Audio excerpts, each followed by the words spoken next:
Galen, for this spooky time of year, quick, what's your favorite gourd? Ooh. You know what? Traditional pumpkins. Although I am a bit of a fan of squash, like butternut squash. Okay. So, what's yours? Probably the bitter melon. That is the best way to describe you. Hey. Hey. Oh, come on. Between us, I am a bit of a squash and you're a bit of a bitter melon. You know what? Fair.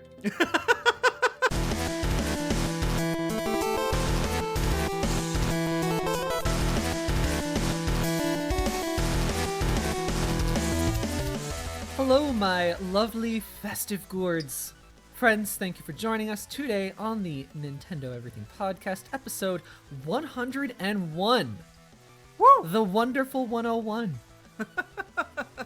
The one-th is you. This is the intro podcast. This is NEP 101. You're about to learn how our show works. I'm so sorry. Do not take notes. Never take notes. I am Oni Dino. With me, I have the biggest pumpkin in the patch. It's Galen. How's it going, everybody? Come on. You ain't got a pumpkin response for me? I just named your favorite pumpkin. Listen, as much as I would love to just smash this out, I don't think that I can do that this one. I just want to be simple, clean, just be like, hey, how's it going? I'm Galen. I think you tried to make a Smashing Pumpkins reference, but as you were talking, you realized you have no knowledge of the Smashing Pumpkins. Hey, and then you just unintentionally made a Kingdom Hearts / Utada Hikaru reference. If you want to interpret it that way, I am not going to stop you. That is all on you, my friend. Because that was more creative than whatever you started off the show with, right? Right. And I take full credit for that. My God. Today is the greatest day, everybody. There! That's a Smashing Pumpkins reference for you, Galen. Ha-ha! Setup, payoff. Yeah, there you go. What's coming up in this episode? We've been playing some games. We have. Galen's got some thoughts. Mm-hmm. Smash Bros. Steve, Minecraft Steve. Yes? Baldur's Gate talk? Galen has Baldur's Gate talk prepared. I am brand new to this. Okay. Not really. But we'll get into it. I've been playing a serious-ass JRPG. Not serious, like just a streamlined-ass JRPG. Just exactly what I need right now. Mm-hmm. We got so much to talk about there. Nice. Anyway, though, we are a weekly show. If this is your first episode, welcome. Mm-hmm. Episodes go live every Sunday. We're on pretty much all the podcast platforms: iTunes, Spotify, Stitcher, Google Podcasts, and so many more. Please do take a brief moment to rate us on your listening plop, whatever. On your listening platform, blah, blah, blah, blah, blah. Yeah, sorry. Being the half British person that I am, sometimes my transatlantic accent will come out on this podcast. Yes. Exactly. You really have the authority on soggy bottoms, so. Right. Galen, you know, the only reason that I have some English inflection in my accent is because I lost my virginity to the My Fair Lady soundtrack. Oh God, what is that from? 30 Rock. It was either that or Seinfeld. Like, it's always one of the two with you. You know what? Fair AF. Very occasionally, you'll throw in an Arrested Development joke, but that's about it. It's like, those are your three wells of inspiration. Galen, if that's a veiled criticism of me, I won't hear it and I won't respond to it. Yeah.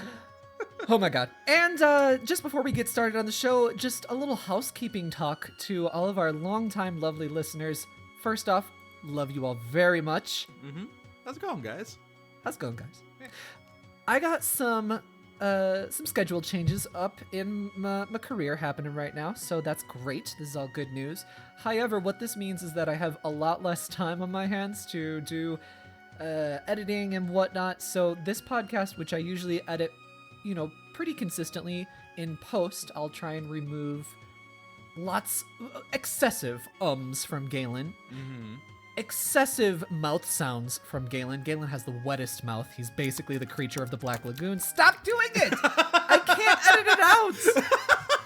The people will understand as they listen to this episode, Galen. They'll understand. You don't need to put it in. Anyway, I'm going to be editing this podcast in post a lot bit less, okay? So, I am going to count on our most dedicated of listeners to give me some feedback on this. Let me know if, the audio quality is suffering and you're like, this is a problem, and I'll fix it.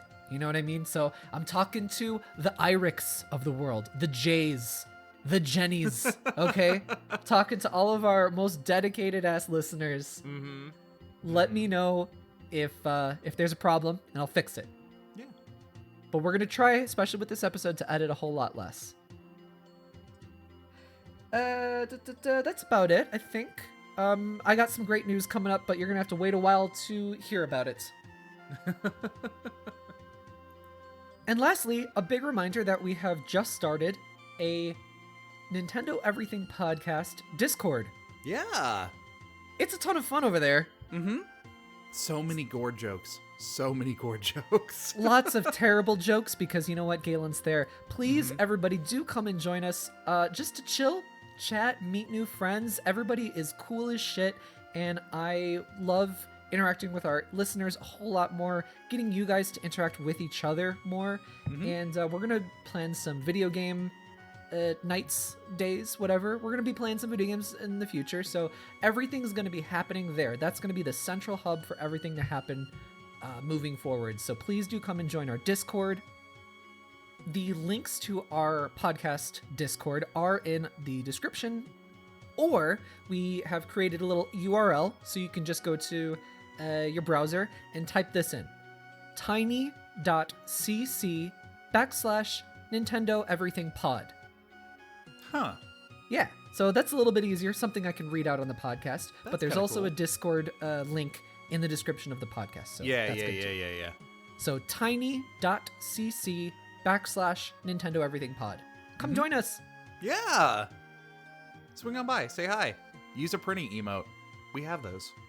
Lots of printing emotes. Actually, I think we only have one, dude. We have as many printing emotes as we have Destiny 2 emotes, which I'm very happy about. We have a Destiny emote? Yep, he added one. Ha! I win.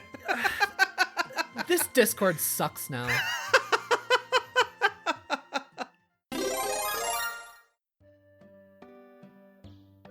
So here we are in our adventure log. Galen, the big news with all the Zoomers is that there is a Minecraft character in the Super Smash Bros. Yeah, there is. And speaking of that, I've been playing Trials of Mana. Yes, you have. Galen, tell me about how Minecraft Steve feels in your hands. I don't like him. Let's talk about Trials of Mana. Oh, really? No. Tell me about Minecraft Steve. What's going on? Yeah. Okay, so full disclosure, Steve 100% is not my style of character. Also, full disclosure, Galen is a fake gamer. Yeah. Well, there's a lot of factors kind of going into this simply because of the fact that when I went to actually go update my Smash Bros. To download the character onto the system, there were 23 other games in front of this game. It has been a while since So, when you go into, go through your log on the Switch menu, and it just, every time you play a new game, it goes to the front of it, and everything kind of gets pushed back. Oh, I see what you're saying. Yeah. I had 23 other games ahead of Smash Bros, so it has been a while since I played this game. Gotcha. Other than that, he is 100% not my type of character. The best way that I can describe him is that he is an inventory management character, which is very reminiscent of what Minecraft is. That makes a lot of sense. Other characters that kind of fall into this category would be like Robin from Fire Emblem or Olimar from Pikmin. It's very much of the moves that you are going to do depends on what you have equipped and what you are prepared for. So there is very much an awareness that you need to have while you are playing him. That's fascinating. Because I really don't like playing as Olimar for that kind of reason. Mm-hmm. But I do like playing as Robin. I just don't think that Robin's a particularly good character. Same thing. And I honestly, Robin's one of my favorite characters to play as because I like that tool set that's available to him or her. Mm-hmm. But it's just, you know that thing when you're playing as like Robin, for example, and you go to use a move and all of a sudden you didn't realize that you threw the book behind you, so you don't have his fire attack or his charge up lightning attack. Yeah, that happened way too frequently when I was playing as Steve. Is it because you weren't mining enough? Yes, and the mining is, you go through the materials so frequently. You always have to be mining. And that sounds like a Galen problem, Galen.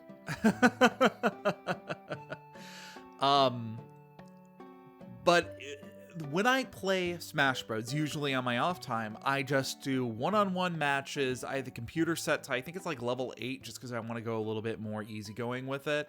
Right, fake gamer, right. Yeah, and I just go on the basic, not Battlefield, Final Destination Omega form, and just do random. So it's just, I want to test out the skills of the character itself. Those settings were not beneficial to playing as Steve. Steve seems to be very much a character where he wants to be in a 4-player or a multiplayer match, and he wants to go and do his own thing, and then he can come back in. It's also very strange because his moveset keeps throwing me off. For starters, I almost never use the whole block thing. Like, as if you press the B button while you're in midair, he makes a block directly underneath him, which is cool, but it uses like all of your materials just in order to do that. And other than giving you some sort of recovery while you're off the stage, then there's really not much tactical use of it that I've been able to find so far. You can mind game people. Like, you know how people will sort of anticipate what somebody else is going to do so that way they can, counter it. It's like chess, thinking 1 or 2 moves ahead. Yeah. You can pull up that block at any point in time and completely pivot what's happening. Yeah, and I guess that makes sense, but again, you have to make sure you have the materials, and not only that, you have to make sure that you have the right materials. That is what keeps throwing me off, because you have the dirt, you have the wood, you have rocks, you have steel. Like, there's so many different factors that go into it, and not everything works. My favorite ability to use of him is his TNT, which is a down and B special. And when you are using that, it's so cool because it does so much damage. And you can very easily, like, if you knock the person off the ledge, you set it at the end of the ledge, and then you go 1 space back, and you set the timer. So if the other person grabs onto the ledge and then rolls up, they're going to hit the switch, and they're going to get hit by the TNT and explode. The other person knows that, so their only option is to jump up above that, and you can plan and counter that as well. Right. It's limiting their options in chess, and that's a really cool idea. But the red stone that you need in order to make the TNT is incredibly rare and hard to find. And if you're not mindful of your setup... Mindful? There's jokes in this episode, everybody. You can really be thrown off your own game. So, and again, if you're used to playing as Pikmin, if you're used to playing as Robin, and you have that kind of a mindset going into it of the moves that I make need to be very calculated as I am using them, and I have to know what the status of my character is. Yeah. You will probably have an easier time playing this character. I'm sure, yeah. Galen, I think what you can manage is a charge up for Samus's attack, and that's about it. Yeah, basically. Yeah, and that's fair. You got to know your own limitations and your weaknesses and your shortcomings and what you're terrible at. Yeah. I do have Mario as one of my mains, so what can I say? Yeah. I like his cape. That's what all it comes down to. Yeah. Beyond that, though, I am not a Minecraft fan in the sense of I did not get super pumped when I heard this announcement, which is fair. I don't have to be, Yeah. I'm not the target audience for this one. But even from a gameplay standpoint, it didn't flow well with me. Gotcha.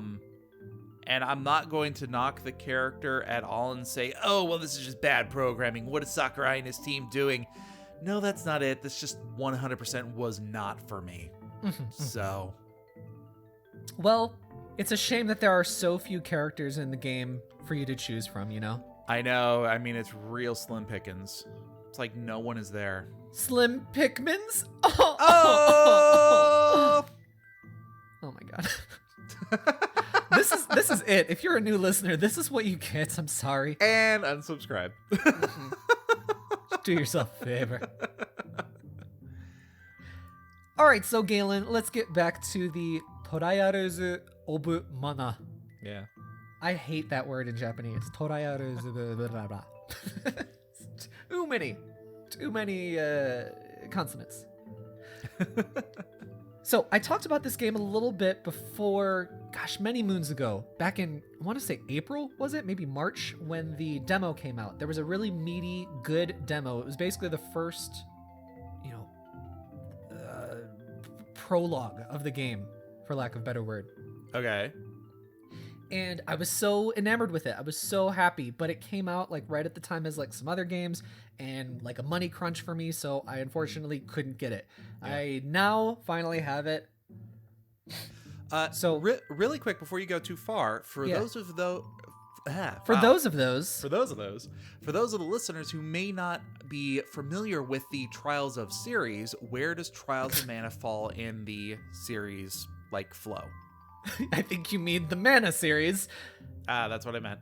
Yes, Fake gamer, see? Fake gamer. Okay, the Mana series is like Secret of Mana, Sword of Mana, Legend of Mana, all that good stuff. Mm-hmm. This is the third game, not chronologically, but this is the third game that was ever made. It is originally on the Super Famicom, never came west until 2019, and this is a remake of the Super Famicom game. It is a action RPG. You play, or I should say, you choose from 6 different characters. There's 6 main characters, kind of similar to Final Fantasy VI, in that it is an ensemble cast.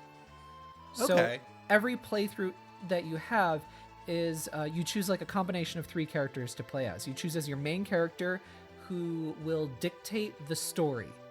And there are basically 3 main story threads, and 2 of those 6 characters are affected by one of those main 3 story threads. So it's really cool how you can get piecemeal parts of a story and then want to play the game through again. The game has a lot of replay value because you might be like, whoa, I want to know what was going on here. I only heard a little bit, or I didn't hear anything about this. I need to play as these characters. It sounds like it's got a lot of replay to it.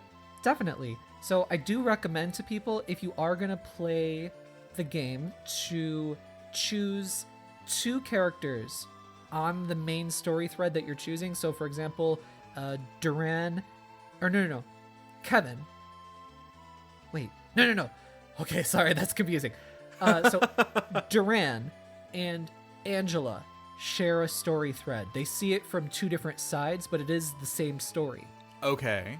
Then Kevin and Charlotte share a story thread, and then Lise and Hawkeye share a story thread. So I always recommend choosing those 2 characters plus one other character to round out your party. And that way you can see the full story from both sides or whatever. But even if you choose, Lise as your main character in one playthrough and then Hawkeye as your main character in another playthrough, you're still going to see the story slightly differently. So it's nice. It's cool. Nice. Yeah. This is I think I said it's an action RPG. This is this remake, very much following the story structure and pacing of a SNES JRPG. That is neither a good thing nor a bad thing. That is just... that is just a thing. Yeah, it's a fascinating thing to notice with the juxtaposition of this sort of feeling like a fairly modern JRPG, action JRPG, kind of mid-budget thing. You know, it's not like Final Fantasy VII Remake. It's not like Xenoblade. It is, you know, it's right in the middle there in terms of budget. And it's fascinating to see that. So the story of the game is that long ago, the goddess of mana created the world, and she made like a sword of mana, and she defeated the 8 evil beasts and sealed them within 8 mana stones. And then she was tired from doing that, so she turned herself into the great mana tree and is now in a like sort of eternal slumber. And mana is kind of like the life stream, or some, not life stream actually, but it's just like the ether in the world, and it's sort of starting to dissipate. And because it's dissipating, there are people around the world who are plotting to unleash these 8 evil beasts from the mana stones, so that way they can gain political or magical power. Okay. So that's kind of the main story. What's fascinating about this is that when I say that it follows the same story structure of like a SNES JRPG, it is very efficient, for lack of better word. You are moving from town to field area to dungeon, unlocking a thing, and then rinse and repeat. Okay. So that could be your thing, that could not be your thing. For me, right now, where I'm kind of at in my undulations of playing video games, this is exactly what I need. So Yeah. I am playing this in the utmost positive situation for me. So don't go into this thinking that this is going to be an epic story like Xenoblade, or you're going to get a lot of character development like a Final Fantasy or something like that. This is very much, your characters are they're kind of tropes, and there isn't a lot of side questing to expand the world or to expand the characters. There's not like nuanced character writing, unfortunately. But for where I'm at right now, that's exactly what I need. Is I just need a very pleasant, fun action RPG that's not super in depth, but not super basic. It's just right in the middle of like everything. And that's what I need right now, so I'm glad. You heard it first. Oni is super basic, and that's what he needs. That's not what I said. That's not what I said. You know it isn't. Visually, the game is very beautiful. I'm playing it on the Switch. It's it runs in Unreal 4, so it's kind of visually similar to Dragon Quest XI, if you haven't seen it. It's very bright, vibrant, lots of pretty colors. Some very nice lighting effects when it turns to like dusk and stuff like that. Looks great on the Switch, runs great on the Switch. It runs at like 30 frames with a couple of hiccups here and there, but never a problem. I think the like PS4 version runs at 60 with some hiccups. So if that's your thing, that's your thing. For me, totally enjoying it in handheld and whatnot, so that's a huge plus. That's why I'm playing it there. Other than that, I don't know. I don't have too much. Well, I guess, okay, the customization is pretty great in the game. So when you level up, you get training points. You either get 1 point or 2 points or something like that. Then you put that into, you know, your attack, defense, offensive magic, luck, or healing support magic. Okay. And so it allows you to customize your character or customize the people that you want in your own way, as opposed to this is dedicated as your healer. This character is specifically the fighter. Right. There's proclivities for characters for sure, but you will get class upgrades. So I talked about this before back in, March or whatever, but yeah. There are points in the story where you will choose to upgrade your class either in the light path or dark path. And there's a bunch of different ultimate paths to go on. There's light, dark, dark light, dark, that kind of thing. And for each of those, it changes your character's build. So you really can experience so much replay value. And they also just recently added like a super difficulty mode. So that's a ton of fun, adds more replay. If you're into action RPGs and you just kind of need something that's sort of like mid-tier, middle level, just a pleasant experience that doesn't take too much brain power or understanding a lot of systems or whatever like that, like this is exactly a great choice for you. Yeah. Check it out. Trials of Mana or Mana. I keep saying it different each time. Excellent. Now, Galen, Yes. something excellent that you wanted to talk about is the Baldur's Gate 3 early access situation. Yeah, I've got a lot of feelings about this. So, Oh my goodness. starting off this conversation a little bit. Introduce Tony, this to somebody who doesn't know anything about, who doesn't know shit about okay. Oh, absolutely, I will. So, I talked about this a little bit beforehand, and I specifically mentioned that apparently Baldur's Gate is out, and I didn't even know. Like, this flew under my radar. Right. So, I later learned that the reason this flew under my radar is because the early access version of the game is out. So, Baldur's Gate 3 is your traditional CRPG, or computer RPG. Very heavy on the Western style. There are political intrigues, there are kingdoms that are being involved, classic kind of like mages storyline kind of thing. Mm-hmm. The early access is specifically, I believe they were saying it was the first like 25-30 hours of the game, and you are allowing yourself to level up to, I believe they said level 5 is the level cap that you can go on there. To put that into perspective, this entire game is based heavily on the 5th edition Dungeons & Dragons tabletop RPG format. So your max level when you are making those characters in that campaign is level 20. So you've got about the first fourth of the game available to you. So a little bit of a gimped start on playing the game, but the full game is expected to be coming out in about a year or so. Yeah. With that being said, the early access version is available for full price on Steam. It's $60 currently, just to get in there. Yes. However, as they are creating and they are pushing out patches and everything, you are going to be able to play that sooner in like an evolving state. Very similar to other games like, I believe Fortnite kind of had this model for the beginning sometime where it's like, here's the base of this game now, it's not the full version, but we'll let you play what we have now and take your feedback as to what you would like to see in the game. That's an interesting way of doing things, and I applaud, of course, different approaches to creating things and to interacting with your consumers, but it also, I don't know, I can see a lot of arguments on this and a lot of sides on this, but it doesn't sit well with me. I don't like the idea of playing something so imperfect and I'm fine with like being part of the beta testing people or whatever the hell, but I'm just talking about for me, for an experience, like I just don't have time to play like something super gimped that's going to be very different in a year or two from now. Yeah. And, just you guys make the game. I don't know shit about shit. I'm an idiot, You guys make it, and then I will enjoy your experience. In most cases, I would agree with you. And specifically in the case of I'm having to pay full price for a game, I mean, this is basically a glorified demo more than anything else. And granted, it's less than that. It is a genuine beta. Yeah.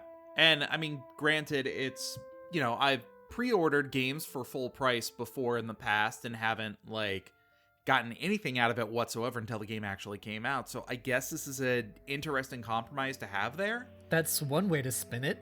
Yeah, there's a lot of mixed feelings, and it's worth mentioning this is an early access game because all of my opinions and everything like that are basically solely they are based on the fact that this is not the final version of the game.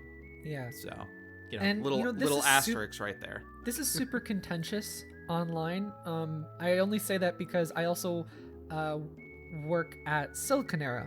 Yes. And one of our biggest articles this past week was our lovely writer Kazuma, his impressions on the early access for Baldur's Gate 3. I sent that to you. Did you read that article?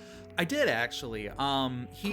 He sort of gave credit to the fact that, yes, this is a beta version, the game's not finished yet. A lot of his critique on it was more on the narrative of the game itself and how it felt very like shunning your character, and you weren't able to actually like it didn't have the narrative that he was actually looking for. Yeah. And I mean, that's cool. That's like just a critique. It's just an opinion. But anyway, that was one of our biggest articles this past week. Yeah. And it got a lot of response. A lot of people, and in general, there's a lot of these kinds of people on the internet.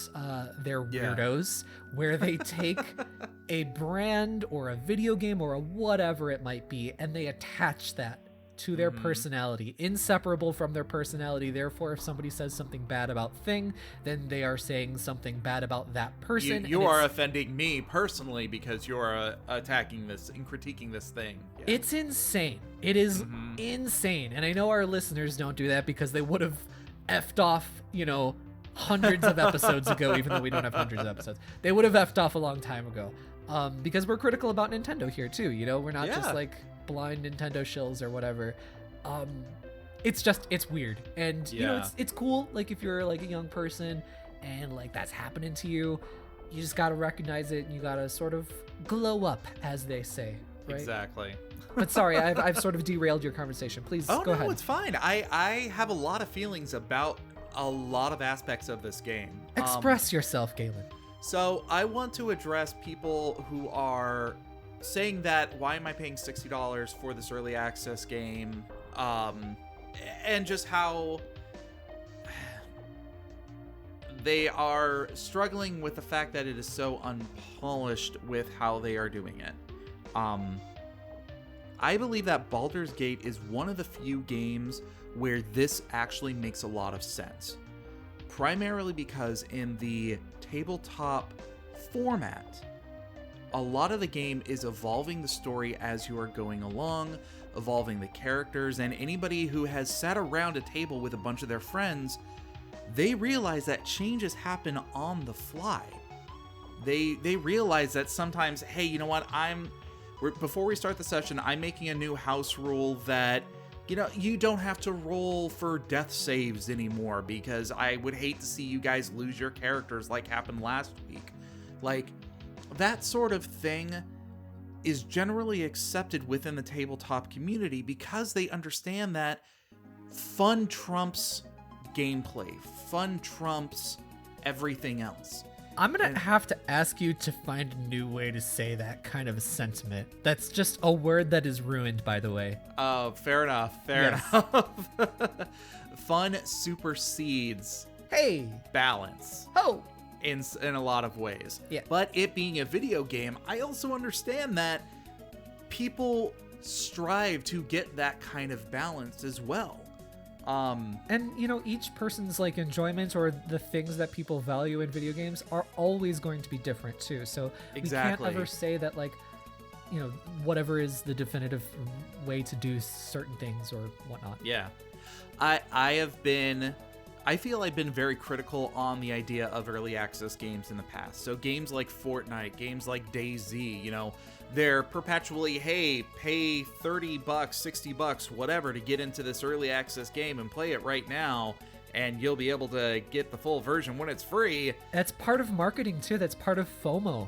Yeah, and it just extends it out. It just like, you never know when the final version is going to be coming along. Or if it's ever going to come along. Because look at Steam Early Access. There's so many games that never go out of Early Access or whatever because they already did what they needed to do. I remember paying $5 for Minecraft Early Access back in like 2012 or whenever the frick it just originally came out. Excuse me, you contradiction. You just said that you're not a big fan of Minecraft. I think you just proved yourself wrong.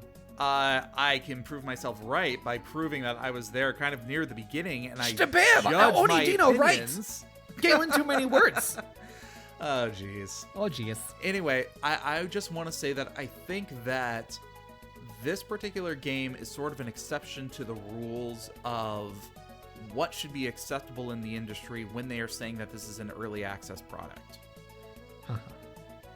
Beyond that, kind of go into the gameplay and what I've seen, because fun fact, I haven't actually purchased this game yet. I'm still on the fence as to, is this something that I want to invest early on? I'm kind of leaning towards yes, but I would like to hear how other people feel about it too. So come on over to our Discord and talk to us about Baldur's Gate Trey.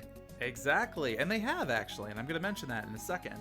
Oh. A very interesting noise. Okay. Yeah, I don't know what's going on with my face. I'm sorry. So- This is actually my 4th cup of coffee, and it's kicking in.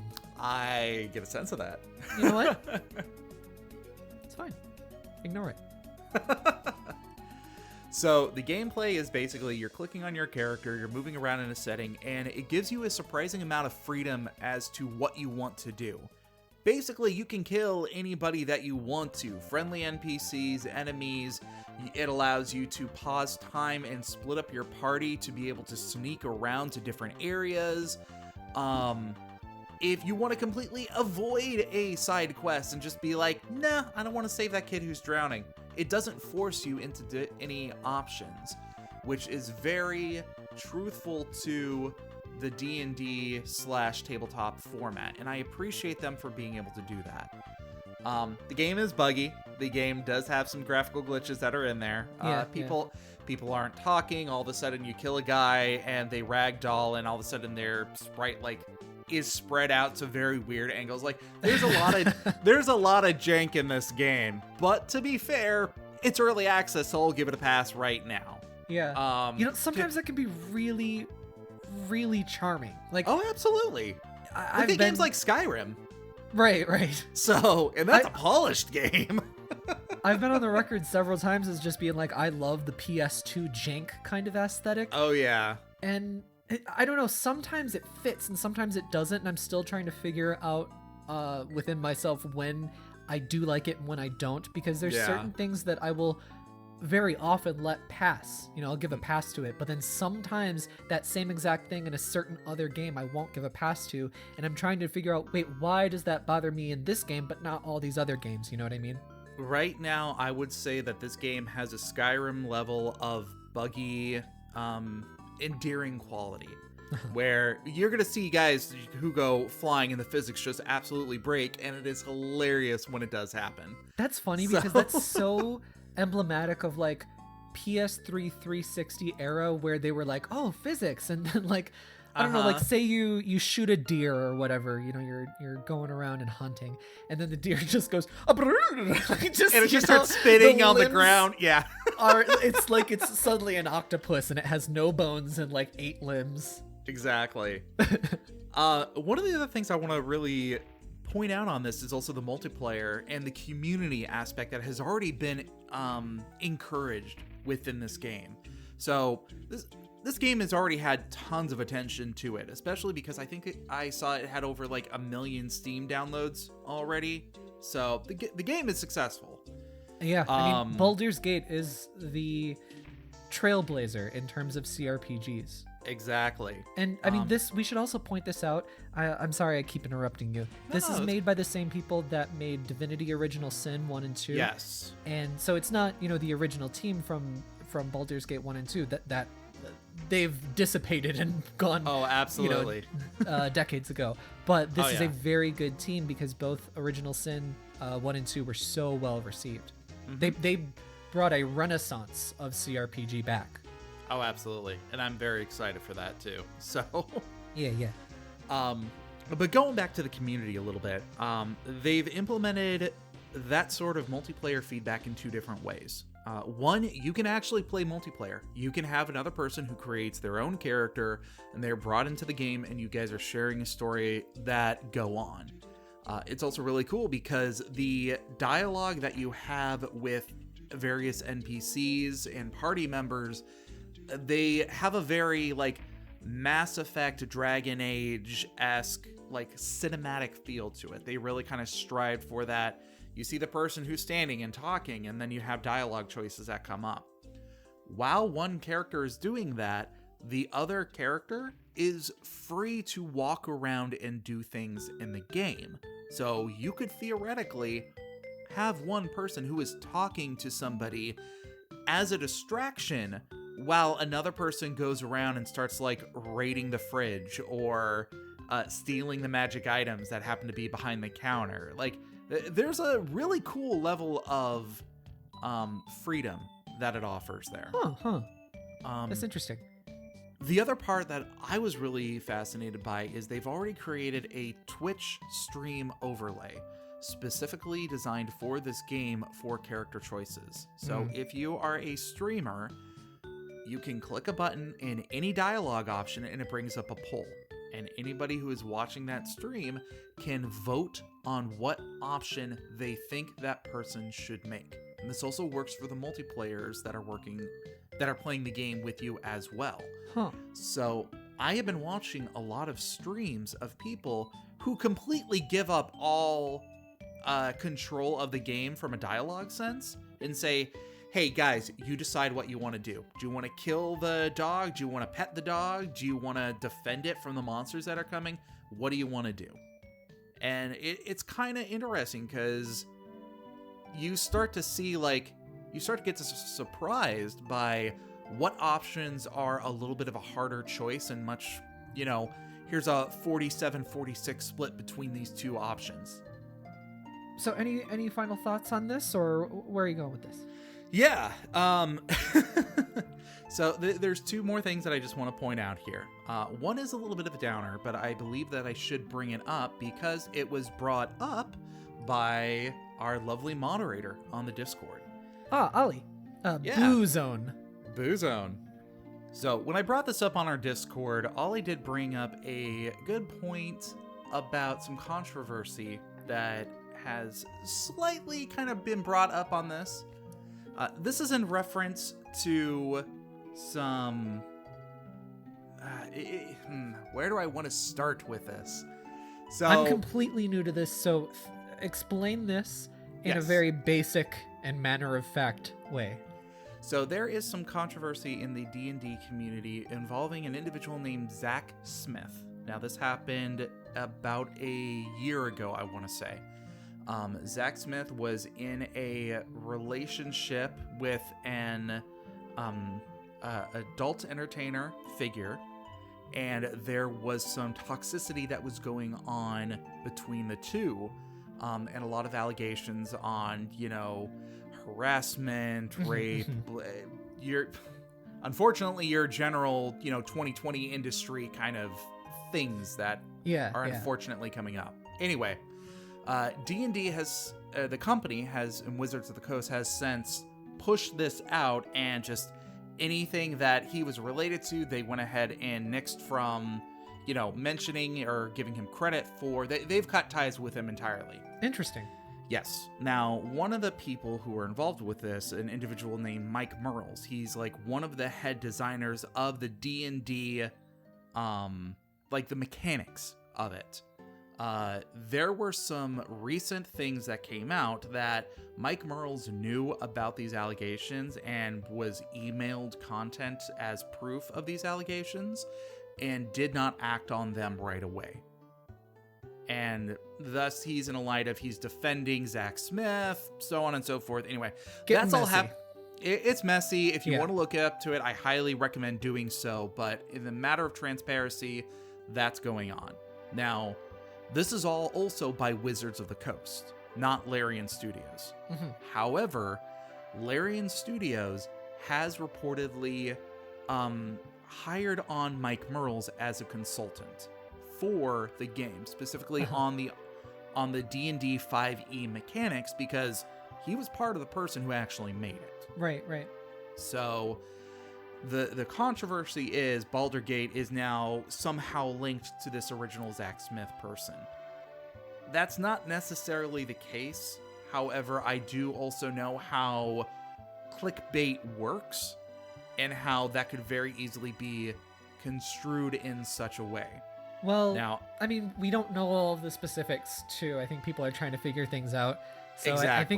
I think it's important to mention the allegations, mention what we do for sure know, and then also kind of caveat this with, just to be careful. Yeah, this is an awareness piece more than anything. I think it's pretty clear on where we stand on such things. Yeah. If you've listened to our past episodes, we believe victims as a default. Exactly. We don't jump to conclusions on allegations, but we're careful about things, and we will always take every allegation seriously. Yeah. Personally, I am not letting these current allegations affect my decisions or impressions on this game, Mm-hmm. but it's something to be wary of and keep in mind that this is, I believe, still a developing story a little bit. Yeah, I'm sure. Yeah. But again, we learned about that on the Discord. Thanks again to Ollie Boozone for bringing this up. I literally had no idea about this at all. Yeah, neither did I. I mean, I'm not interested in the game, so I wouldn't be, but it's good to spread awareness. Exactly. But awareness spread. I guess because I've rambled on way too much about this, the only other thing I want to say is that I'm very excited about this game. As it is, I'm probably going to get the early access, and with that community thing, if our Discord wants to, play this all together, I think that'd be really cool. So hop on over to the Discord. Hop on over there. For what it's worth, things that I would like to see in the game, because it is still in development, I am really hoping that they come out with a Game Master mode or a DM mode. Larian Studios is pretty prolific with that sort of thing, especially with their Divinity Sin games. And I think that would be perfect to be able to create your own campaigns and your own settings in this game. Like, that would be fantastic, and I really, really hope they do that. They've actually been asked We'll see this in question. 7 years. I don't think it's going to be that long, but I'm hoping. Oh, well, we'll talk about it in 7 years. If the world is still alive. Exactly. Beyond that, I'm really excited for this game. Cool. So, Baldur's Baldur's Gate Gate 3. 3. Yay! See, Rick, we're doing it. Yeah. And now over into the news. Not too much news worth discussing this week. There was a lot of little small things happening. The company that makes the Nendoroid figures, they released a whole bunch of information, a whole bunch of reconfirmations and all that junk. So if you're into figures, and the Nendoroids are nice little chibi figures, That's fun. Check all that stuff out. But there isn't too much worth discussing. But there has been some little things. So do check out our website, nintendoeverything.com, to stay updated 24/7 throughout the week. Little things to discuss. We got a official release date for Atelier Ryza 2 for the West. So we know that the Nice. Japanese version is coming in sometime in December. And so they were saying they're trying to launch it as close to the Japanese release as possible, which is, a very difficult thing to do for a localization team. Depends on, how good upper management and structure is at getting the correct information to localizers and the correct context, the correct support. I think I read in the announcement that they're shooting for a January 26th launch of 2021. Yes, that's correct. In the So US. in North America, I think it is January 26th. Then in Europe, it's the 29th of January, so shortly after that. So that's pretty lovely. They also announced a limited edition that they're doing in cooperation with Nipponichi Software America, which is really interesting because, Nipponichi is a publisher, but they also do lots of limited editions, and they partner with other people to distribute things. So it's really cool to see companies collaborating in really weird ways that way, because Koei Tecmo is a developer and a publisher themselves. They make their own limited editions, but for whatever reason, they made one with Nisa. It's sold out already. So if you want your thick thighs to save lives, you better steal some lives. I don't even know where I'm going with that. Yeah. No, the limited editions seem pretty cool. I'm looking at it right now. They've got a cloth poster. They've got a very nice premium box that it's actually all packaged up in. Yeah. I think they've got a cell frame animation in there, as well as an art book. Little chain and some special DLC costumes. Oh, gotta love it. Yep. One of my criticisms of Koei Tecmo, and I love them very much, one of my criticisms of them, though, is their DLC. It varies from game to game, but sometimes it's atrocious, absolutely awful. And then other times it's fine.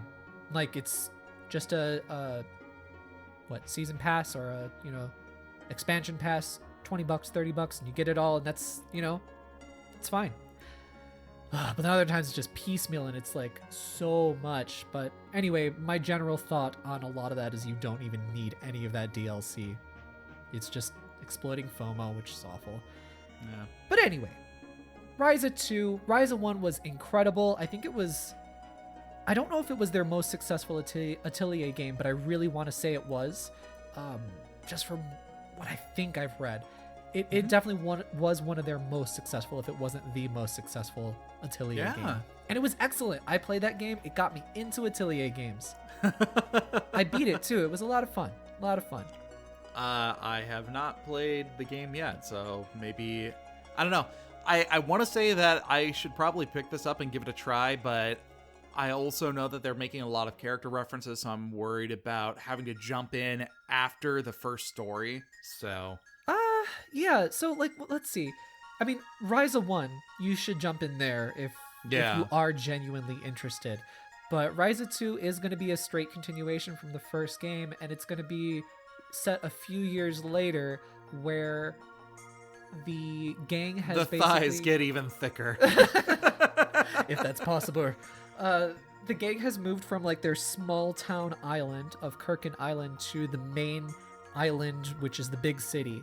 And it's kind of like, I think a lot of it is going to be seeing these characters that you love and you've grown to know and see what they're doing now. So I think that is part of the appeal, because it is a very character-focused story. It's not groundbreaking storytelling or anything like that, but it is just like sweet coming-of-age story mixed with a little bit of otome stuff, but not too much that it's like, too much for me. It's not super girly or anything like that. It's just nice little friendship stories between these characters. Cool. And also, I wanted to definitely mention this. When I beat Ryza 1, there is a really, really excellent, and this is hyper specific to me, so I don't know how much other people will appreciate it, but there is a really excellent bonus for when you beat the game, and I love this because games don't do this too often anymore, but it unlocks a, like, vocal track where the voice actor of the characters talk about the character that they voiced, and that's really cool. Yeah, and the experience that they go through, and it's such a nice little intimate moment, especially because the game focuses on these characters, that it's great because you learn the voice actor, you learn their quirks, and it was just such a wonderful, heartwarming, pleasant experience. So I can't recommend Ryza enough, but it definitely makes sense that if it's not certain people's thing, because you got to be into like synthesizing items and stuff like that. But yeah. Galen, I think you would get into it. I don't know how deeply you'd get into it, but I know you would like it. I have a problem. Any game with like item synthesis, and especially with a weapon level up mechanic, is a double-edged sword for me, because I super get into it, but I refuse to progress until I get everything. Absolutely. Like, Dark Cloud and Dark Cloud 2 and also the White Knight Chronicles were notorious for me, because I could not make any progress in that game because I had to grind for that one material to get me that one weapon before I continued on. And this game is very much that thing too. I was getting into that, and I spent a lot of time with this game because of that. I had to genuinely stop myself to keep progressing, that kind of thing. Yeah. So you get a good value for your money with these games. But anyway, that's good. Ryza 2, I'm all in on it. All in. There is I don't even know, like, he's like a kind of cat-styled human. I mean, he's a human, but he's like glamour cowboy. Midriff cowboy, we'll call him. What? And his name is Clifford, which is very close to my husband's name, and I just can't wait for this game. Are you Midriff cowboy. Are you calling your husband a glamour midriff cowboy? No. I wish. I'm gonna clip that and send that to Cliff. Please do. So moving on then, the other little bit of piece of news worth talking about is the developer Good Feel, which is kind of like a second party of Nintendo's. Yeah. They've done a lot of the Yoshi crafted games and things like that, right? Yes, they have made Kirby's Epic Yarn. They made Yoshi's Woolly World and Crafted World. I loved Crafted World in particular. They also made that Wario game on Wii. Wario Shake It, I think. Wario Land. Oh, okay. The one that was completely like hand-drawn. It was gorgeous looking. Nice. I think it sold horribly, unfortunately. And I did buy it on the Wii because they have like the Wii U. They have like a digital version of it. So I still need to play it. But that game looks beautiful. They are, the developer Goodfeel are teasing a new game that they're working on. And this seems to be an original IP. Now, very cool. Goodfeel, as you can look at, their portfolio, are super, super good at visually creative video games. So Wario Land Shake It was all hand-drawn animation. Kirby's Epic Yarn, of course, was that fluffy yarn aesthetic. Woolly World was an extension of that, but everything was like knitting and crocheting yarn. Crafted World was super creative. I loved that one, where everything felt like it was in like a kindergarten playroom. And then they also made a unique IP, their own IP, a game called Monkey Barrels that's on the Switch, I think. Okay. I don't really know much about it. I know that it's a top-down, like, twin-stick shooter, I think. And that's kind of not my thing, so I don't think I really gave much of a look at it. But this new game of theirs that they're sort of teasing came out of a magazine. I think it was Famitsu. Might have been Nintendo Dream, but I think it was Famitsu. And it is for the Switch. They showed off a little bit of concept art, so this isn't necessarily emblematic of the game. But Galen, why don't you describe some of the concept art, what we're looking at here? Yeah, there's a lot of Japanese aesthetics that are kind of going in, and more traditional, like, I want to say Kyoto-based. You'd be able to describe the feel of it much better than I could. Oh, yeah. The characters seem very, I want to say, like, squat and colorful and very cartoonish. They have this one of some sort of it looks like a sensei, or like a karate sensei, but the way he's like rounded, it almost makes him look like a Lego person, which I don't think that's going to be reminiscent in the actual game itself. But yeah, so that connection, that sort of Lego looking character is a type of like old Japanese wooden doll for like kids. Oh, really? Yeah, they're called kokeshi. Okay, cool. And they're just like a little doll for kids. I actually have one that my dad's buddy, he eventually moved to Japan. Like, I think they were like friends when they were really young or something. He moved to Japan, he married over there, and then came back to the States occasionally. He still lives in Japan. And when he came back to the States, they brought some toys because I was just born. So they brought me some like Japanese toys. And I have a kokeshi, and it's got like little like bells inside of it. So when you shake it, it makes like a diddling diddling kind of sound. And I love that toy. Super love it. But anyway, sorry. That was a highly personal story.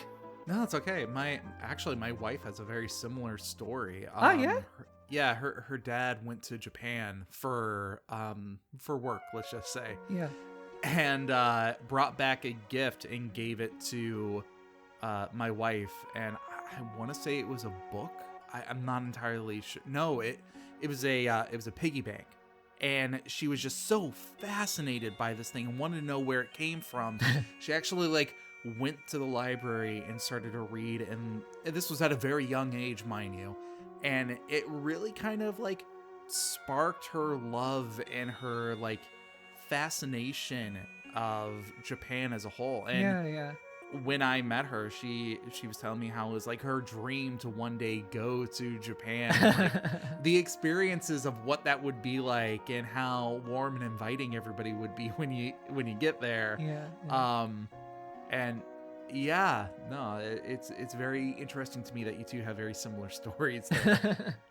Yeah, I mean, like when you're a kid, you're so impressionable that like certain things can just spark an interest in you, Oh yeah, absolutely. But sorry, getting back to this, there's like these little characters. They look kind of like Lego people, but they're actually kokeshi dolls, these little wooden dolls.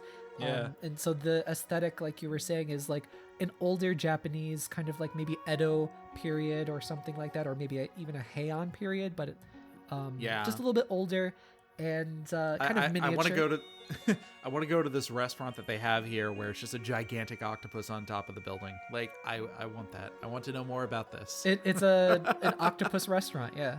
Yeah. No. And of course, this is all just concept art, so it's not like, actually game engine stuff or whatever. It's hand-drawn stuff.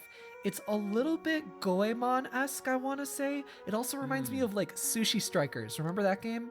Oh yeah. Man, that game that's a name that's that's a name that's never shown up on this on this podcast. Unfortunately, like that game had such a good aesthetic that it made me so excited, and I think it's because it's evocative of this and evocative of Goemon, which I really love. Yeah. And unfortunately, I just didn't like the demo of Sushi Strikers, so I didn't get into it. But anyway, whatever this game is, I'm keeping a fastidious eye on it. I don't even think that's... This could be fun. Yeah. Galen, have you played any of Good Feels games like, Kirby, Yoshi, all that stuff? I want to say we played Epic Yarn together at one point. We did. I remember that being a Yep. frustrating experience. Absolutely. I'm terrible to play games with. Other than that, solo, I have not played a lot of them individually. So, What do you play? Destiny and Animal Crossing? Yeah. Good God. Yeah. I am waiting for Good Feels' next Yoshi-based game where everything's made out of Play-Doh. So, yeah. What? Well, it's just like all their games. They involve like some sort of like kid toys or like crafting thing. And it's just like the only evolution that I'm seeing here is just like, I don't know, Play-Doh's next up on the list. I don't know. There was already that Kirby game, Kirby Rainbow Curse, Rainbow Paintbrush on the Wii U. Oh. You have no idea what I'm talking about. No, I don't. It was fun. It was good. It had a great aesthetic. Oh, okay. Everything was made out of clay. Ah, that would make sense. Yeah. And like, just like Crafted World, this wasn't made by Good Feel, I don't think. No, I don't think it was. Just like Crafted World, the like cutscenes, quote unquote, were done in a super low frame rate, so everything looked like stop motion. So it was really charming. Yeah. So if we missed anything in the news that you want us to chat about, you can write into us, of course, nintendoeverythingpod@gmail.com, and we'll chat about it. Yep. You can also join our Discord and send emails and questions over there too. Galen, do you remember what the URL is for our Discord? tiny.cc/NintendoEverything. Nope. Was I close? Kind of, but that doesn't matter because you got it wrong. Tiny.cc. I've never heard of it until Shut just up. now. Shut up. Tiny.cc /Nintendo Everything Pod. Oh, I forgot the backslash and I forgot the pod. Yes, because this is the Discord for the Nintendo Everything podcast, not Nintendo Everything. They're different. Ooh, gotcha. Different audience. But I remembered tiny.cc. That was the important bit. No, it isn't. What's important is you get it 100% correct. Otherwise, it doesn't work at all. Just like this show.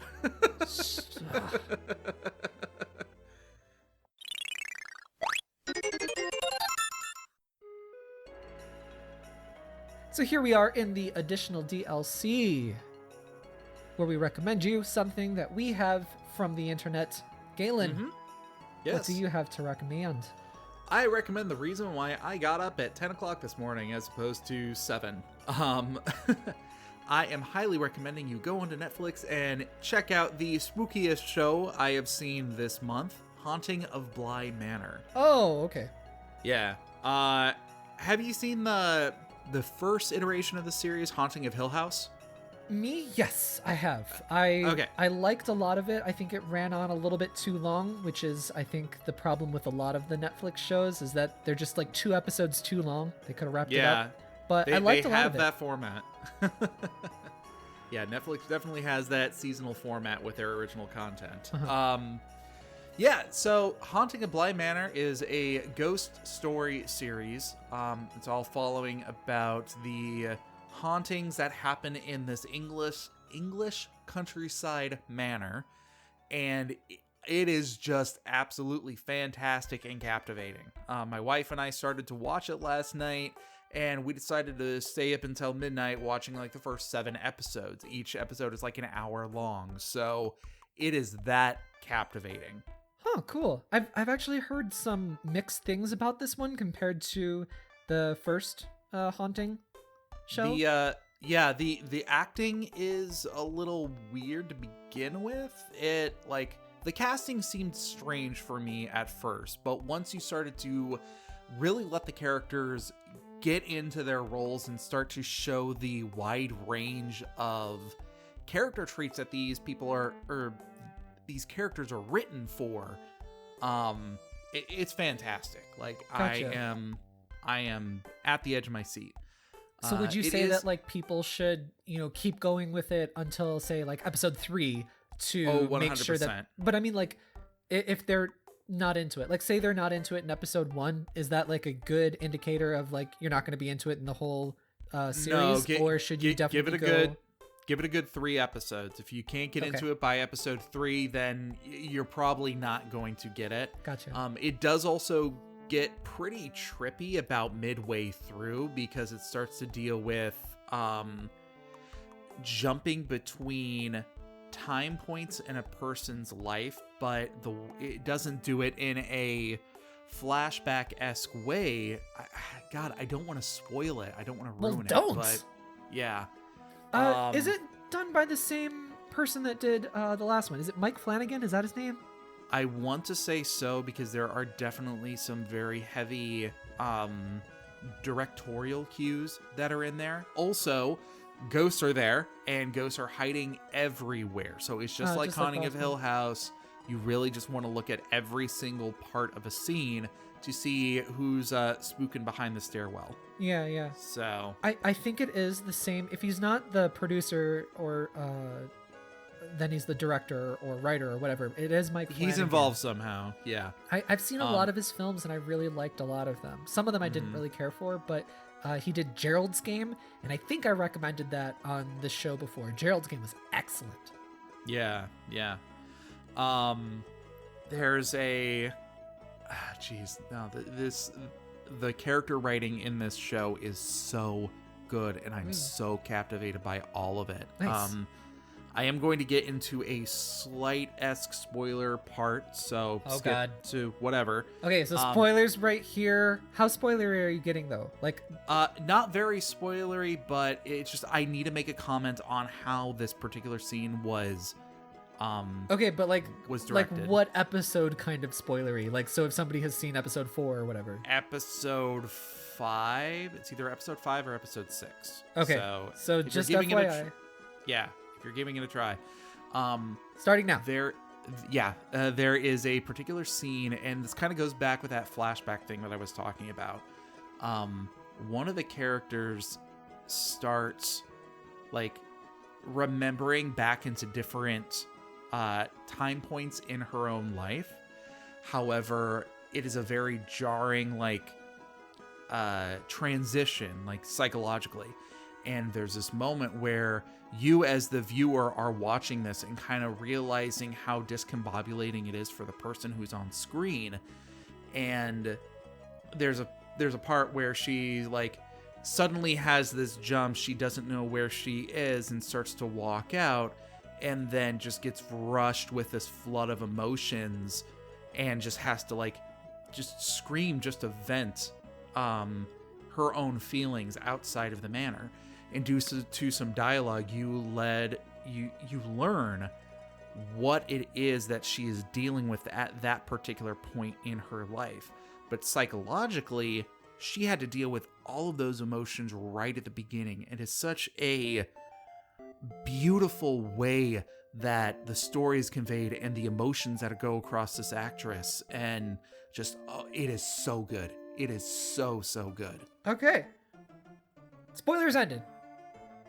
If you enjoyed Haunting of Hill House, you're really going to enjoy this show. I will say there's nothing connecting the two. Gotcha. Haunting of Bly Manor, highly recommend it. Oni, what do you got? So mine is much simpler than that. This is just a 13-year-old video on YouTube. For whatever reason, it's getting recommended through the algorithms, and it's f***ing brilliant. It is. It's called Ducks Having a Conversation. It's exactly what it is. It's like a minute-long video. Mm-hmm. It's great. It'll just brighten your day. It's literally just two ducks talking to each other. It's brilliant. It made me smile. I'm kind of surprised you didn't recommend the inspirational morning video that you sent on our Discord. What? The woman doing the panty tech dance. Oh yes, sure. I'll recommend that too. So that's fantastic. Yeah, that made me smile. If you need some energy in the morning, you're gonna have to do your panty techs, just like this lovely lady is doing. It's a Japanese thing, and it is indescribable, and you must see it to understand it. Come to our Discord, tiny.cc/Nintendo Everything Pod, to get the lowdown on panty techs. There you go. And this is our listener feedback segment of the show, where we read out some stuff that you write, including an iTunes review that I did not prepare. Galen, bias time. You are really bad about preparing these things. Oh, do you want to throw stones in a glass house? Yes, buy I some do. Time.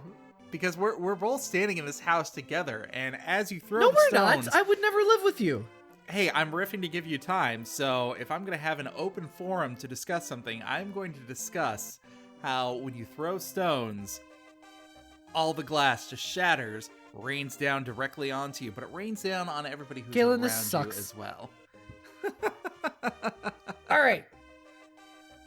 You got to leave us an iTunes review. All you got to do is click 5 stars. That helps us get recommended through algorithms, helps this show grow, helps us bring you better content and giveaways and all that junk.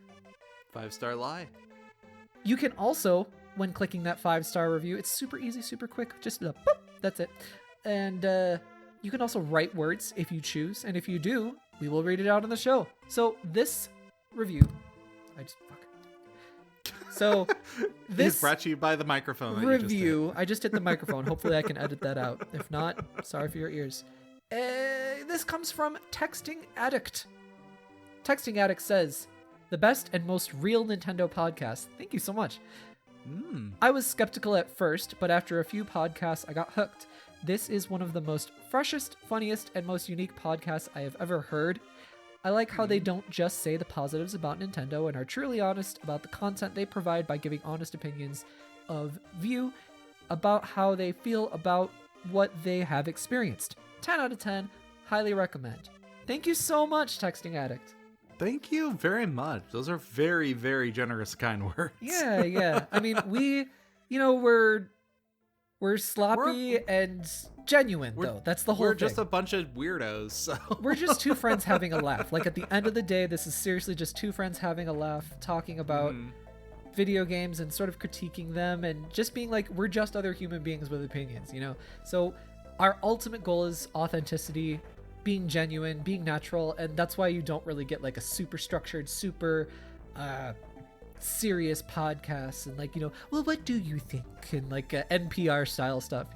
From time to time I'll break that out for the interviews, but this is just a friendship simulator. Yeah. My ultimate goal is just to make bad jokes and just drive Oni absolutely crazy. He's so good at that, isn't he, folks? So please do leave us a review. It helps us so much. And now we also have an email. Oh, we have an email, nintendoeverythingpod@gmail.com. Galen. That email one more time is nintendoeverythingpod@gmail.com. And Oni. Shut up. And we have a email segment where you write in a question and we talk about it, give us a topic of discussion, ask for some life advice, whatever it may be. You can also instead of doing the email, because I know that's a couple of steps, it's a little rough, you can also, in our Discord, in the questions channel, write your question right there, and we'll read it out on the podcast. So either the email or the podcast Discord, that's, again, tiny.cc/Nintendo Everything Pod. And you can write it as a question, just like this lovely fellow. Galen, go ahead. We have this week an email from our lovely friend, Eirik. Oh, Hey, Eirik. Eirik, how you doing, man? So, Eirik writes in, do you have any thoughts on the Metroid Prime trilogy? It's been rumored to be released anytime now, and with the GameCube games already emulated, it should be easy to get it done. Do you think they will have to wait until Metroid Prime 4 is ready in, 10 years? Also, do you think Nintendo will ever release a new F-Zero game?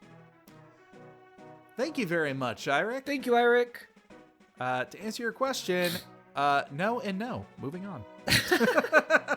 So let's break this into two parts. Metroid Prime Yeah. Trilogy. That originally released on the Wii, and then they Yes. also made it a digital download on the Wii U. Mm-hmm. And so it hasn't appeared in HD, so there's long been rumored an HD version of the Metroid Prime Trilogy. Yes. Do you think it's ever going to happen? Well, here's the thing. The trilogy specifically was very popular because it did allow the original two Metroid Prime games to be used with the Wiimote. Right. And a lot of people loved that kind of a format with Metroid Prime 3 when it came out. So, seemed like a natural evolution of it. I would not be surprised if they give players the option to have either or, because we have seen that with the Pikmin 3 re-release. Like, the fact that they can still have gyro controls with a point-esque system. It's gyro, not point, though. Those are two very different things. They can be emulated to be similar to each other. But I wouldn't be surprised if we see that all together when they do eventually come out with this. That being said, I keep asking myself, what incentive do they have to actually push this out? As much, if it is ready, and I mean, Pikmin 4 has supposedly been ready for over a decade now, or something stupid like that. Yeah. I really do believe that they are holding on to this and waiting for Metroid Prime 4.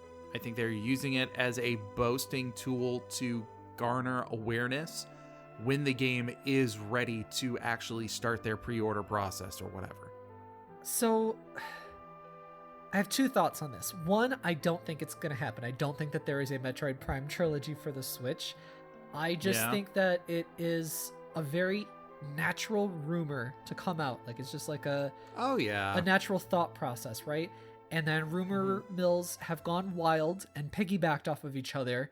Do you remember Pokemon Stars? That was so heavily rumored by big outlets like Eurogamer that insisted that it's real, and it never, ever happened. Yeah. That doesn't mean that it doesn't exist, it just didn't happen, you know what I mean? Like, it could... I don't know. Like, the thing... That's not what we got. Yeah. But they were insisting, like, oh, it's going to be revealed now. Oh, okay, well, it's going to be revealed next time. And then, you know what I mean? So I think that it might not actually exist, and it's just something that people have naturally thought would happen, and they've just been piggybacking off of it. The other thing is that I don't think it's a question of where Eirik brings up, like, GameCube games already being emulated. I don't think it's a question of that. It's ultimately like Nintendo, they just really guard and drip feed their IP. It's very tantric. They really do. Ultimately, it's not about whether it's easy or not being like the deciding factor or whatever. It's just about whether it's the right time or not for them marketing wise. And you know, from a marketing standpoint, they're drip feeding and they're, you know, having fans beg for it and then finally giving it to them the very tantric way that it is. It works for them, you know, like so many people talking about Metroid is spreading awareness of Metroid, because Metroid has historically never been a big seller ever. Yeah. So even though you hear about it, like Galen, we talked about this a long time ago where you were like, I think that Metroid Prime 4 is going to be their whatever holiday big time seller. And I was like, no, because it's never been a big seller. And you're like, what? And, because your perception is that it's a big, huge thing, but the reality is that it's not. So this helps them to build that up so that way, say, Metroid Prime 4 could be a big seller for them. I can't really see them, just because it is a niche series, I can't really see them releasing the trilogy and that not somehow eating into the sales of Prime 4. You know what I mean? Exactly. Because I think we're on the same boat here. The Prime games are not super narrative driven. Like 3 had more of that than anything, but you could easily jump into 3 and more or less understand what's going on. It's not like a serious story that you need to know what was happening beforehand or whatever. So I don't think it's going to be, I don't think the trilogy is going to happen. I would love to be proven wrong, though. Would love to play those games in HD. I think it would happen because, Nintendo's really kind of been pushing on this whole, banking on their previous IPs and re-releasing those. And let's also be frank, the legality of copyrights are also a thing, and there's a reason why companies like Disney re-release their IPs and re-release their videos every 10 years or so. It's because they need to keep those IP copyrights fresh. Nintendo kind of does the same exact thing, just in a different light. So on that topic, go ahead. I think there is going to be a trilogy release, but again, we're not going to be seeing this until Prime 4 is ready to come out. One of us is right, one of us is wrong. Bum bum. On that topic though, F-Zero.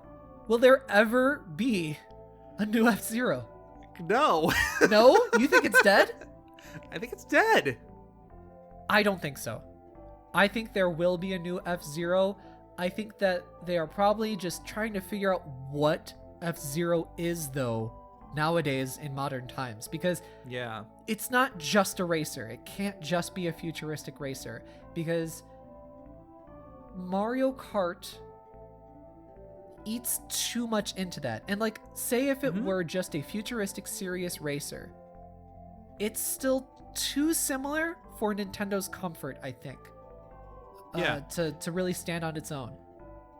Well, and that's the question that I keep asking myself is what could F-Zero evolve into that would push this franchise both forward and away from Mario Kart to become its own thing? And honestly, I think too much time has passed to really start from the ground up, almost from the ground up, to try to get the buzz of this game around. Well, wait a second. No, I think it's the opposite. I think that enough time has passed so that way, it's a perfect time to reinvent what F-Zero is. What? I'm just thinking the other times that they've actually tried that. Look at the whole Kid Icarus thing. And when they tried to reinvent that with Kid Icarus Uprising. That was well received, though. I think it was just the control scheme of destroying wrists.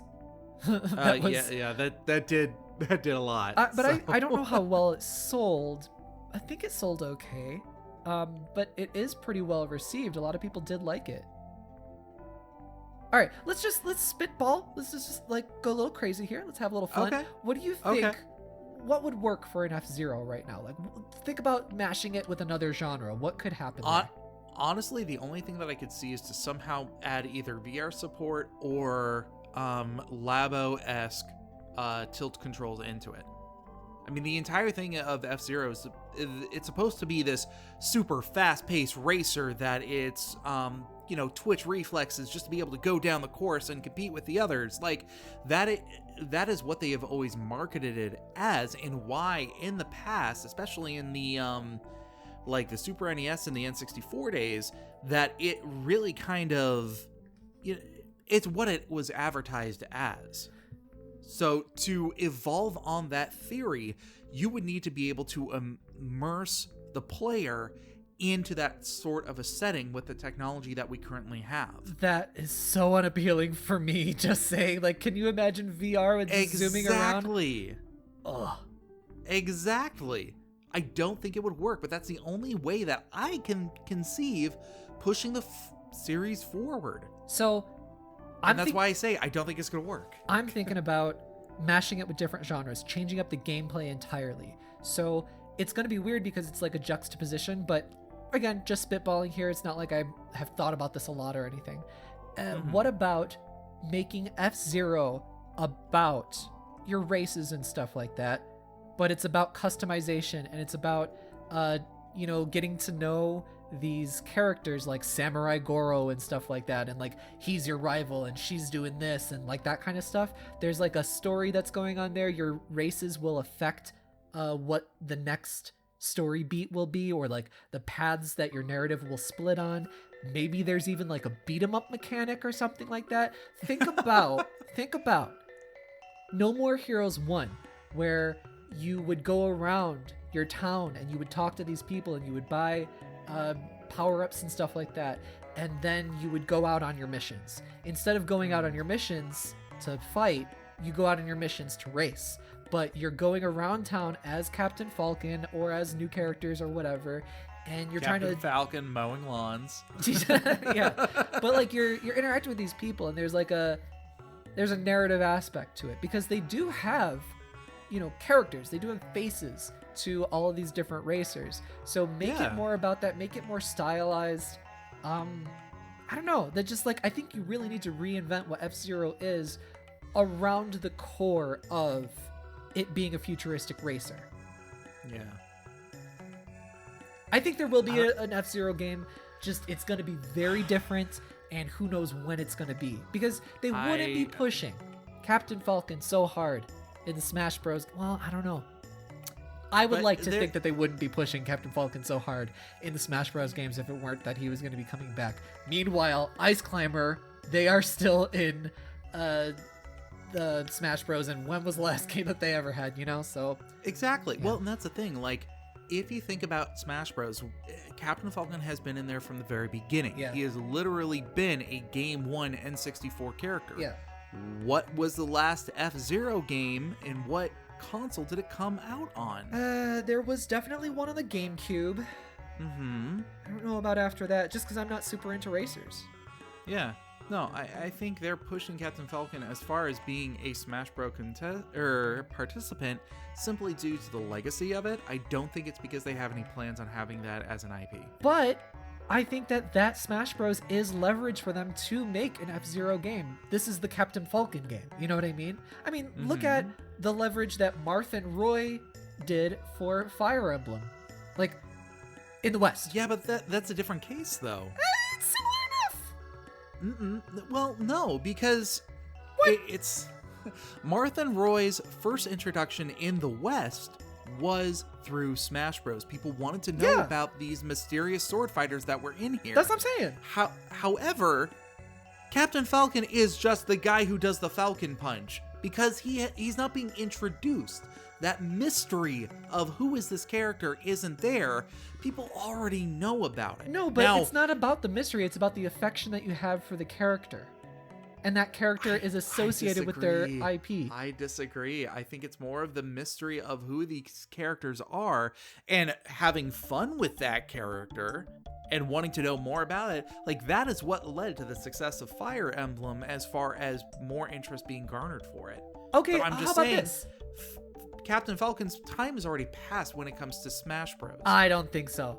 So the part of Smash Bros. That is elevating his character and making him interesting and all that stuff, make it a sort of narrative focus, like go a little bit No More Heroes with it.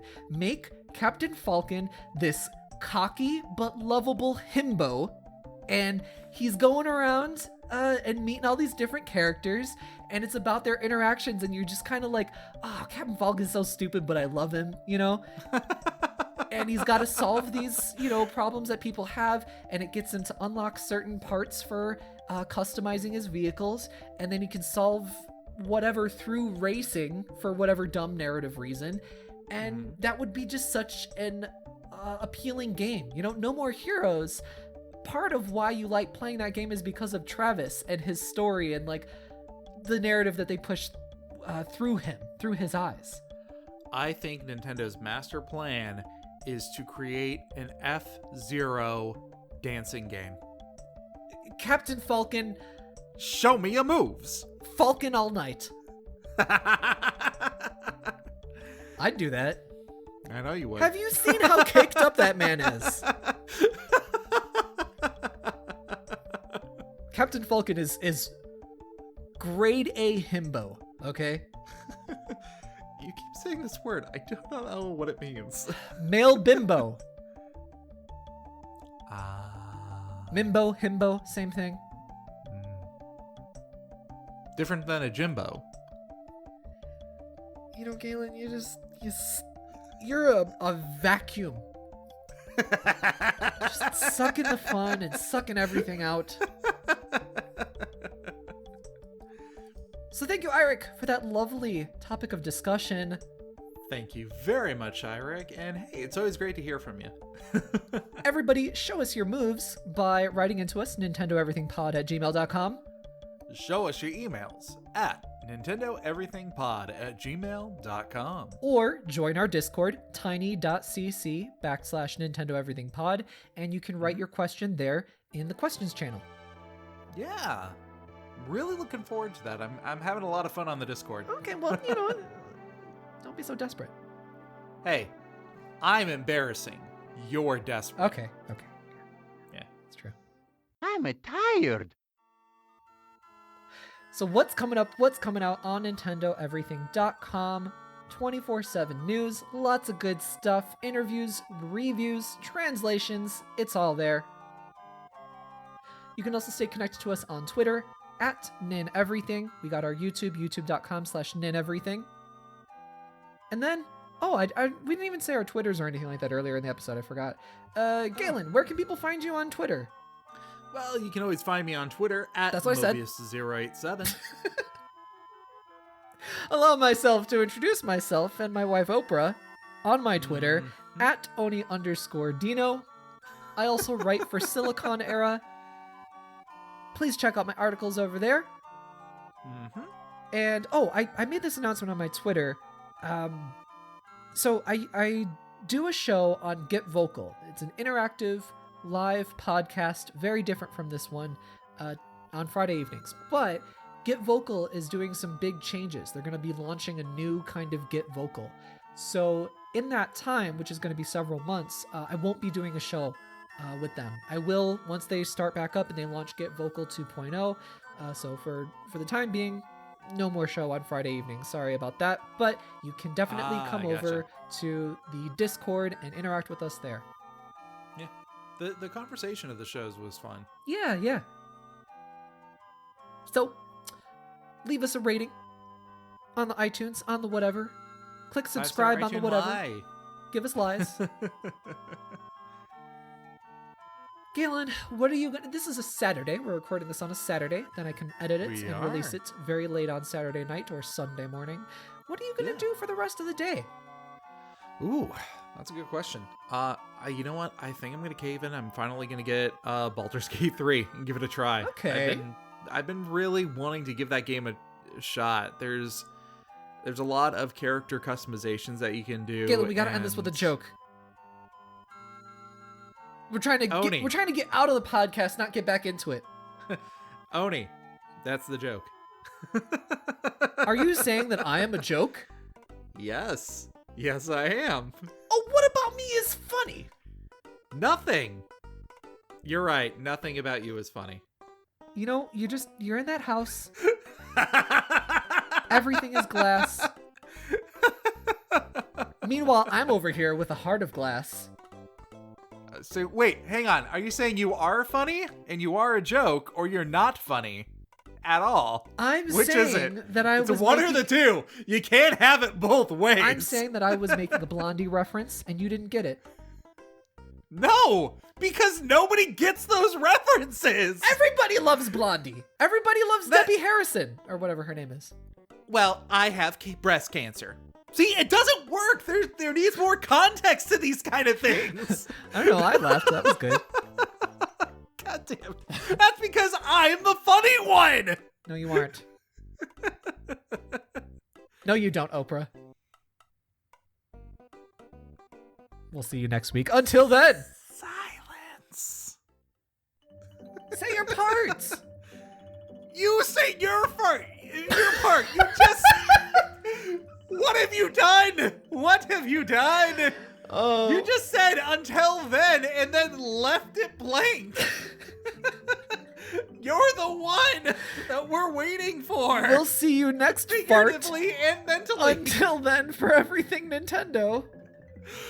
Try to stay tuned to Nintendo Everything. I don't know. I can't do it. Bye-bye. If you can, that would be great. Later, everyone.